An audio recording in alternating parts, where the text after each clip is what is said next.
نصیحت فرماتے تھے کہ جب میرے پاس آؤ استغفار کر کے آیا کرو. کیوں؟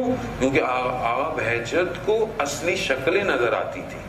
اصلی شکل کیا ہے؟ یہ میری اصلی شکل نہیں ہے، یہ میری ظاہری شکل ہے. میرے اندر میرے نفس کی جو شکل ہے، جو میرے عمل کی وجہ سے ہے.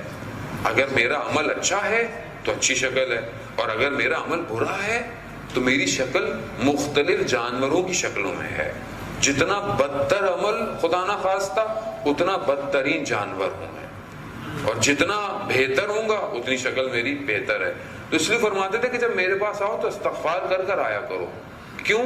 تاکہ میں تمہاری صحیح شکلیں نہ دیکھوں. یعنی الہی نمائندے تھے، خدا غفار ہے، ستار ہے خدا، تو یہ بھی اپنے آپ کو اس میں تو ہم نہیں دیکھنا چاہتے تمہیں. بہت بڑے عالم دین تھے نجف اشرف کے اندر، اور جیسی مولا کی زیارت پہ جاتے تھے لیکن جب باہر آتے تھے تو اپنی ابا کو اپنے چہرے پر ڈھانپ کے آتے تھے. تو ان کا شاگرد در وقت انہیں دیکھتا تھا کہ یہ کیا کرتے ہیں. ایک دن سامنے آ گیا، کہا مجھے اس کا راز بتائیں. کہا میں نہیں بتاؤں گا. کہا نہیں، مجھے آپ بتائیں. جاتے تو آپ صحیح ہیں، واپس آپ اپنے آپ کو چھپا کے آتے ہیں کہ کسی کو آپ دیکھیں نہیں. تو کہتے ہیں کہ میں ایک شرط بتاؤں گا کہ تم جب تک میں زندہ ہوں اس کا ذکر کسی سے نہیں کرنا. کہتا میں نہیں کروں گا. کہا کہ میں جب اندر جاتا ہوں مولا کی زیارت پر تو مولا میرے آگے حجابات ہٹا دیتے ہیں کچھ دیر کے لیے.